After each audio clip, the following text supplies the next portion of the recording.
Assalamualaikum warahmatullahi wabarakatuh. Halo teman-teman semuanya, balik lagi bersama aku Tasya Almajira. Pada video kali ini, aku akan mengajak teman-teman untuk menganalisis dua puisi yang bertema tentang perempuan. Nah, dalam puisi ini yaitu mengenai puisi Sajak Putih dan puisi Cintaku Jauh di Pulau karya Chairil Anwar. Nah, langsung saja yuk kita masuk ke inti pembahasan. Yang pertama adalah mengenai puisi Sajak Putih. Nah, dalam puisi Sajak Putih ini menceritakan tentang percintaan yang mana seorang gadis yang sangat cantik yang mempunyai cinta yang sangat tulus dan memikat terhadap seorang pria yang membuat pria tersebut merasa terharu dan tertarik terhadapnya. Tetapi kedua insan tersebut belum ada kesiapan untuk saling menyatakan perasaannya masing-masing. Nah, mereka hanya diam tanpa ada sepatah kata yang diucapkan. Menjadi mereka juga hanya berbicara di dalam hatinya masing-masing. Tetapi si pria tersebut mempunyai banyak harapan bahwa gadis tersebut mencintainya. Kemudian kedua insan tersebut berjanji bahwa sampai kapanpun mereka takkan terpisahkan. Selanjutnya teman-teman, dalam puisi Sajak Putih ini memiliki makna bahwa dalam puisi tersebut digambarkan gadis si aku pada suatu senja hari yang indah ia duduk di hadapan si aku. Ia bersandar yang pada saat itu ada warna pelangi, yaitu langit senja yang indah penuh dengan macam-macam warna. Nah, si gadis itu bertudung sutra di waktu haru sudah senja. Sedangkan rambut gadis itu yang harum ditiup angin tampak seperti sedang bersenda gurau, dan dalam mata gadis yang hitam kelihatan bunga mawar dan melati yang mekar. Selanjutnya, mawar dan melati yang mekar digambarkan sesuatu yang indah dan menarik, sehingga memiliki suasana pada saat itu, keindahan yang membuat si aku haru dengan semua itu. Lalu yang kedua, dalam pertemuan kedua insan itu sepi menyanyi. Malam doa tiba yang menggambarkan tidak ada percakapan dari keduanya. Mereka hanya diam tanpa ada sepatah kata yang diucapkan, seperti hanya ketika waktu berdoa, dan hanya kata hati yang berkata dan tidak keluar suara atau tidak mengeluarkan suara. Nah, selain itu dalam pertemuan kedua insan itu memiliki kesepian yang mengakibatkan jiwa si aku bergerak seperti hanya permukaan kolam yang terisi air yang beriak tertiup angin.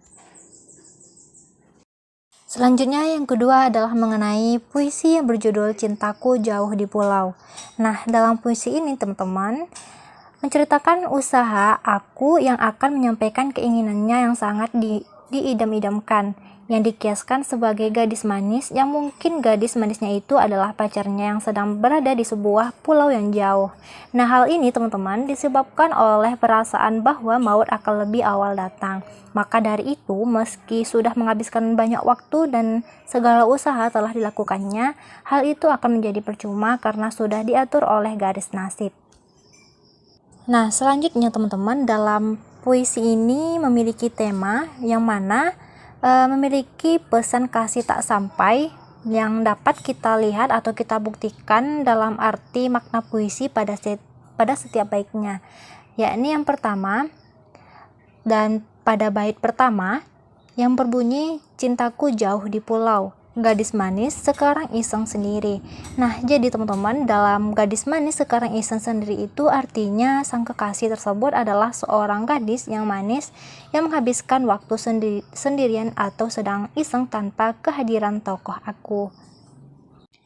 Lalu bait kedua, perahu melancar, bulan memancar, di leherku kalungkan oleh-oleh buat si pacar. Angin membantu, laut terang, tapi terasa aku tak akan sampai padanya. Nah, dalam bait kedua ini teman-teman, dalam aku menempuh perjalanan jauh dengan perahu karena ingin menjumpai atau menemui kekasihnya, disinilah menunjukkan pengorbanan aku untuk gadis manisnya. Ketika itu cuacanya sangat bagus dan malam ketika bulan bersinar, namun hati si aku merasa gundah karena rasanya ia tak akan sampai pada kekasihnya. Dan di lirik ini tergambar keputusan pada tokoh aku. Lalu pada bait yang ketiga, di air yang tenang, di angin mendayu, di perasaan penghabisan segala melaju, ajal bertakhta sambil berkata, Tuhanku, perahu ke pangkuanku saja. Nah, dalam bait ketiga ini menceritakan mengenai perasaan aku yang semakin sedih karena walaupun air tenang, angin mendayu, tetapi pada perasaannya ajal telah memanggilnya. Nah, dalam hal ini teman-teman, di perasaan penghabisan segala melaju, pengorbanan aku sangatlah besar karena ajal bertahta sambil berkata, Tuhanku, perahu ke pangkuanku saja. Suasana pada larik tersebut sangat mencekam si aku.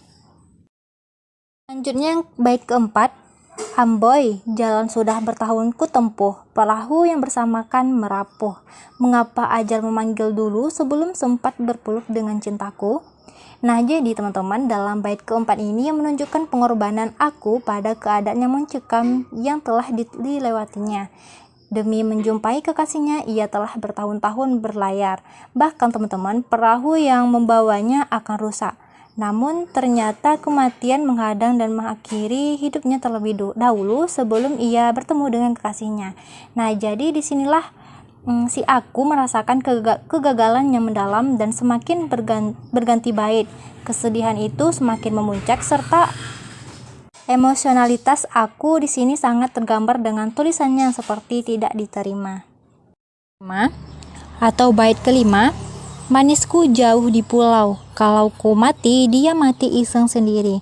Nah, jadi teman-teman, dalam bait kelima ini merupakan kekhawatiran aku tentang kekasihnya, bahwa setelah ia meninggal. Jadi dalam hal ini kekasihnya itu pun akan mati juga dalam penantian yang sia-sia, sehingga si aku merasakan keputusan pada larik, kalau ku mati, dia mati iseng sendiri. Nah, sampai di sini dulu ya teman-teman pembahasan kita kali ini. Semoga video kali ini bermanfaat bagi teman-teman semua. Dan sampai jumpa di video selanjutnya. Wassalamualaikum warahmatullahi wabarakatuh.